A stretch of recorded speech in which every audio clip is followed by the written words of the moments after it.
Je m'appelle Guilain, je suis dans la rue depuis l'âge de 18 ans. Je suis toujours dans mon quartier que je connais depuis des années. Je connais ce quartier depuis au moins 31 ans. Et j'aime bien ce quartier car j'ai vu pas mal de punks dans ce quartier. Et les punks, bon, j'en suis un depuis très longtemps. Quels ont été les changements te concernant durant le confinement surtout? Oh, ben, ça m'a calmé, puis souvent j'étais quand même relativement au calme, puisqu'il n'y avait pas beaucoup de monde. Il y avait aussi des gens du quartier qui m'apportaient à manger, qui m'apportaient à boire, des jus d'orange, du café. Et aussi m'apporter des couvertures, des sacs à dos, et voilà quoi.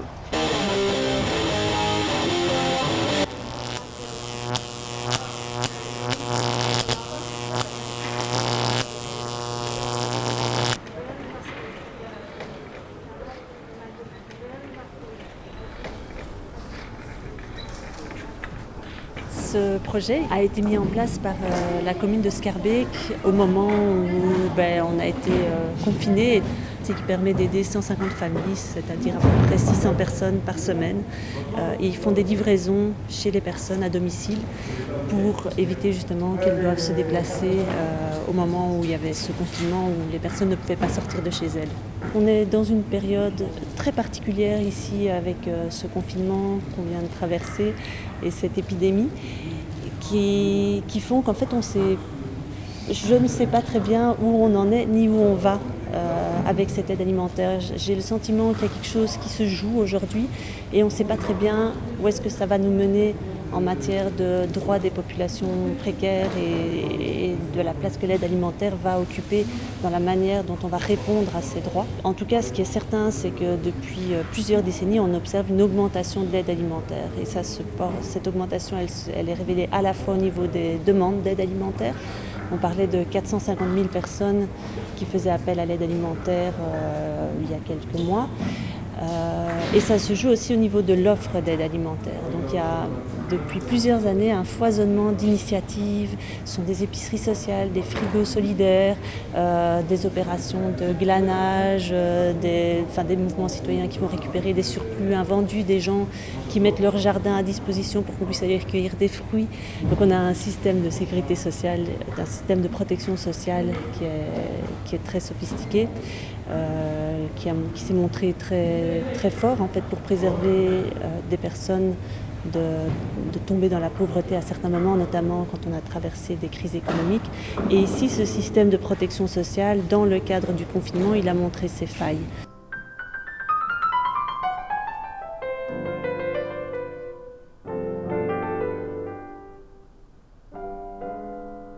Mais en fait, dans la pratique, donc, les citoyens prennent en charge toute une série de mesures de manière spontanée. Et heureusement qu'ils sont là parce que ça aide vraiment les gens.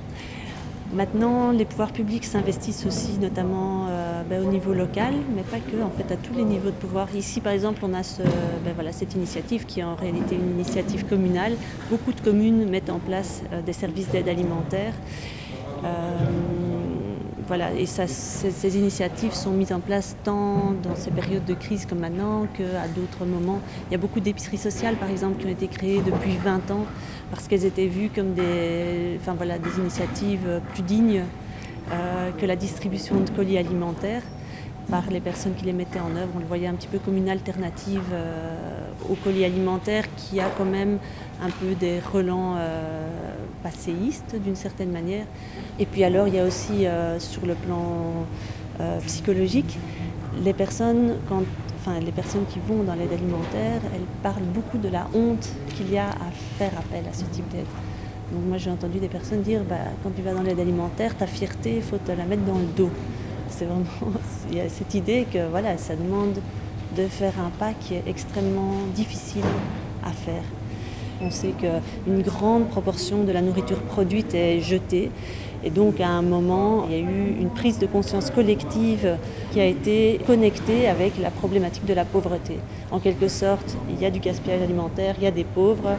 Il y a eu un espèce de lien très naturel qui s'est fait entre le fait de s'assurer que les surplus alimentaires aillent vers les populations précarisées.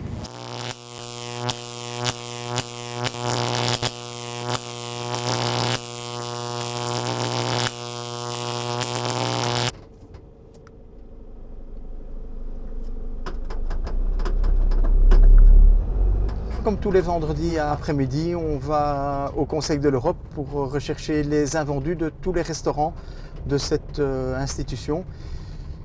Donc ce sont tous les invendus qui seront récupérés et distribués ce soir même auprès des habitants de la rue, et ça évite le gaspillage alimentaire. Merci, au revoir. Au revoir. Il est évident que tout ça s'est construit au fur et à mesure des années, hein. C'est pas venu comme ça en une fois. C'est une longue construction de partenariats, d'échanges.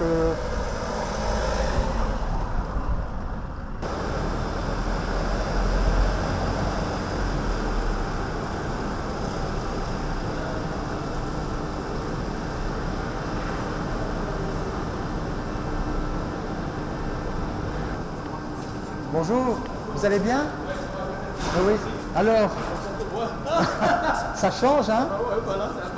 Oui, hein? Et voilà le frigo qui est rempli de différents produits qui vont être distribués tout à l'heure. Oui, tu peux peut-être mettre autre. Je mets ça comme ça. Voilà.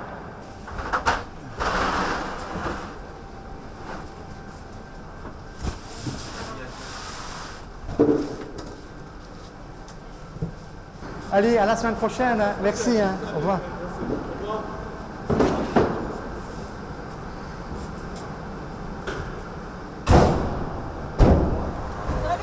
Salut, tu vas bien? Bien. Bonjour Annick, je suis content de te revoir.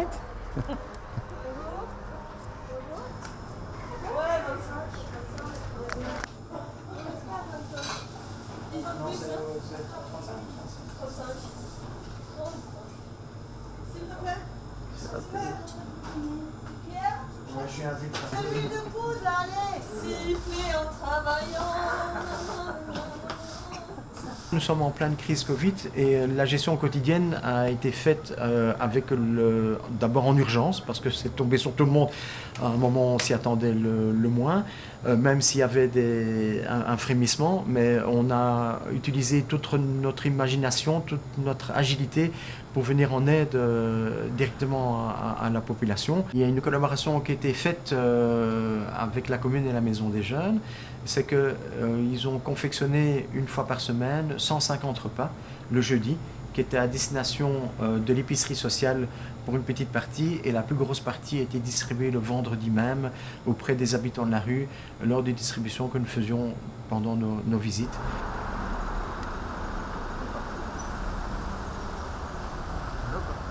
Il y a une augmentation d'à peu près 10% d'année en année au niveau de l'aide que nous devons fournir. Mais il était évident que la crise a accentué cela. Pour la simple raison, c'est que nous avons toute une série d'une frange de la population qui était sur le fil du rasoir. Ils étaient vraiment sur le bord. Et la crise les a fait basculer, malheureusement, du mauvais côté. Parce qu'ils ont une perte de revenus, perte d'emploi. Toujours est-il que, voilà, ils viennent en nombre et l'aide alimentaire a littéralement explosé. N'ayons pas peur de ce mot-là. Et c'est vraiment une crise sociale qu'on est occupé à vivre et elle va perdurer. Ce qui motive, c'est de un, l'équipe avec laquelle je travaille, donc c'est des belles personnes et donc ça ne peut être que motivant. Et le retour qu'on a des bénéfices. Voilà.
travail, Myriam.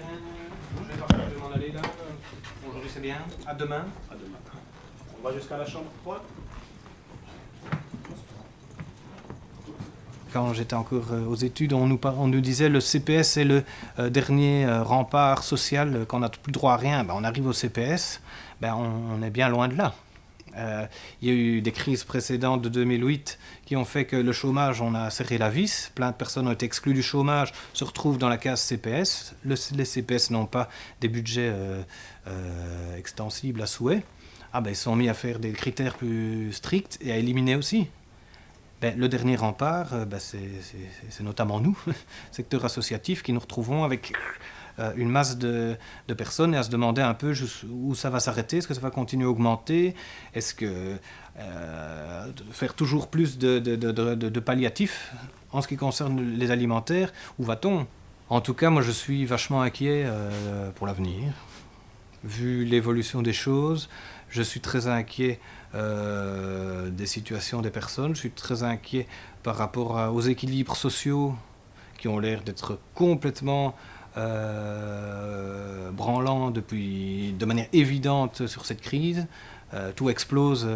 On a vu à d'autres endroits des files incroyables par rapport aux gens qui venaient pour de l'aide alimentaire, à des trucs tout à fait inimaginables. Dans un pays aussi riche que nous, on a l'impression toujours d'être saturé, nous, parce qu'on a toujours une liste d'attente. Pour le moment, on a une semaine d'attente, donc les gens qui arrivent en urgence aujourd'hui pour dire il me faut une aide en urgence, mais tout le monde arrive avec une urgence. Donc l'assistant social, il doit hiérarchiser ce que veut dire l'urgence, et donc a priori, aujourd'hui, on est mercredi, si vous téléphonez aujourd'hui, vous aurez votre colis mardi prochain. Voilà.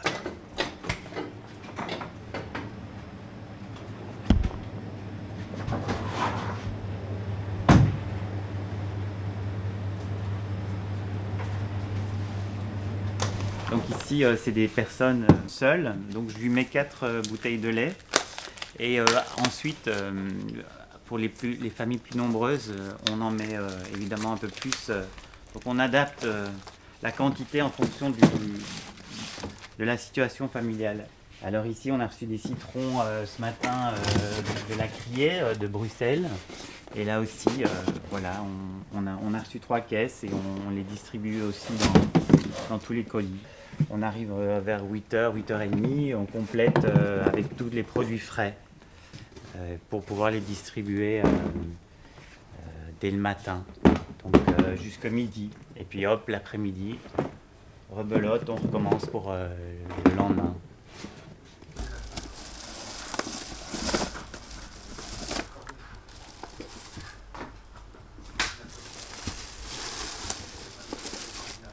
Pour le moment, on parle beaucoup d'énormes entreprises. Je parle des compagnies aériennes qui ont fait des millions de bénéfices les années précédentes et qui aujourd'hui sont au bord de la faillite. Et l'État qui est prêt à injecter de nouveau des millions d'euros à ces entreprises. Pour nous, il y a un décalage énorme où on essaye parfois de travailler avec des bouts de ficelle. Pour nous, on essaie de faire attention à notre carburant, d'essayer de limiter les coûts au maximum partout. On a vraiment l'impression qu'on vit dans 2 mondes différents.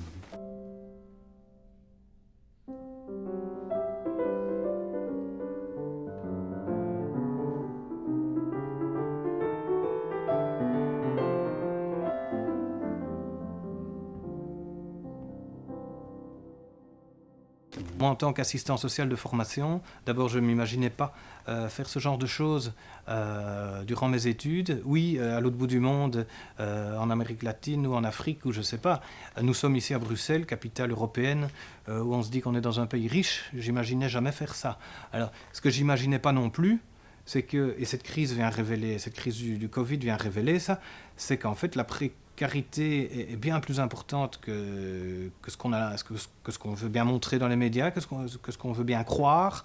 On a identifié en 2 ou 3 ans, le nombre de SDF à Bruxelles a doublé. Au niveau soutien, il y a eu effectivement des appels à projets qui ne sont pas nécessairement officielle politique ou étatique, je veux dire.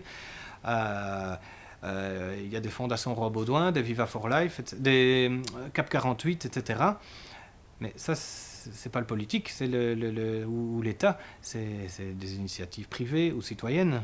À nouveau, on peut se poser la question, est-ce que c'est les citoyens qui doivent se cotiser pour... c'est très beau, c'est très généreux, il faut l'encourager, mais est-ce que c'est le rôle des citoyens de se faire des collectes pour... on est en 2020, pour venir en aide à des services d'aide aux démunis, question.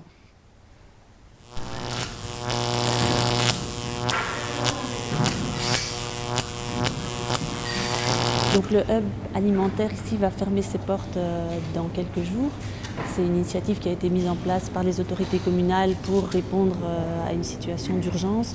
Maintenant, la question qui se pose, c'est que va devenir cette aide alimentaire dans le temps? Donc on sort d'une situation aiguë de crise.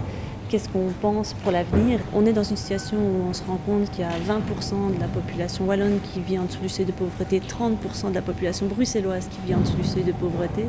Et donc des réponses doivent être apportées à cette situation. Et la grande question pour moi, c'est quelles réponses vont être proposées. Pour moi, ces réponses, elles sont révélatrices en fait du système dans lequel du système de valeurs dans lequel on se situe. Et donc ici, on sait que les réponses qui ont été apportées ne sont pas les bonnes. On voit bien que l'État social actif, il n'a pas permis en fait de juguler la pauvreté. Donc c'est pas en proposant aux personnes des jobs qui n'existent pas, en imposant aux personnes de trouver un emploi alors que l'emploi en question n'existe pas, qu'on va résoudre le problème de la pauvreté. Ça met juste les personnes en tension et dans des situations extrêmement difficiles sur le plan psychologique et économique. Donc je ne suis pas certaine qu'à partir de ces mesures, on va arriver dans une situation où on n'aura plus besoin d'aide alimentaire demain. Et donc il y a quelque chose qui se joue ici, qui sera un moment de l'ordre d'apporter des réponses plus structurelles à la situation qu'on connaît actuellement.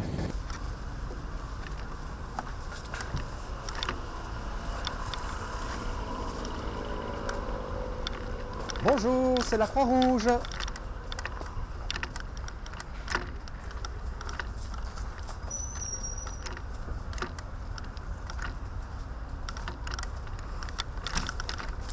Bonjour, c'est la Croix-Rouge.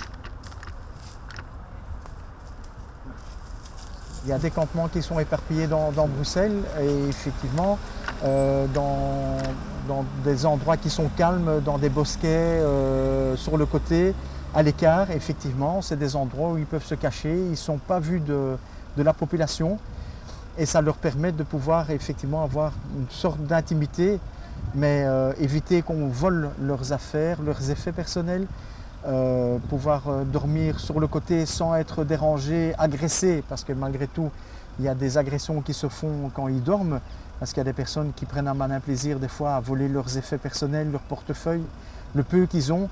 Il y a des personnes qui s'amusent à faire cela.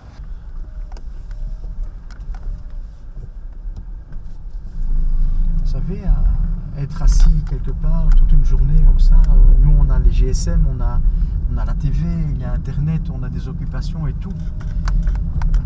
Ça permet peut-être de garder un lien au réel en fait. Oui.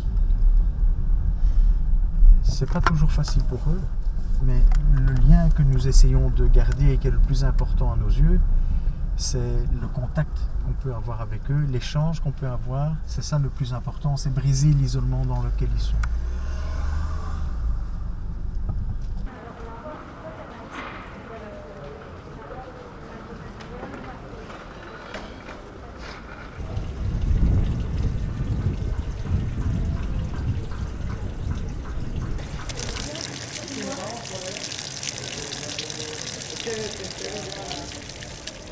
Les gens ne sont pas trop à l'écoute des SDF.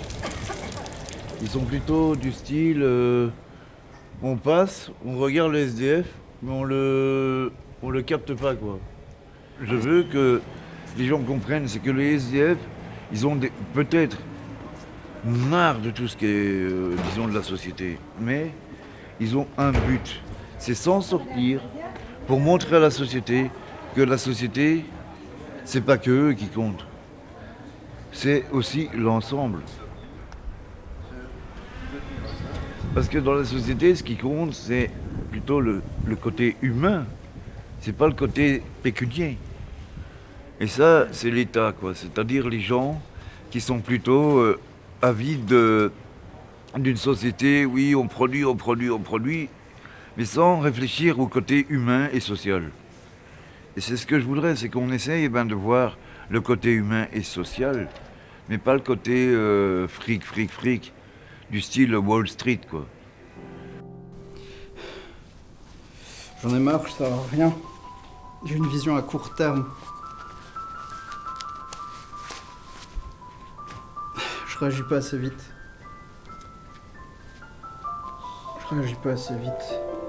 Ça me gave. Je suis nul. C'est toi qui as raison.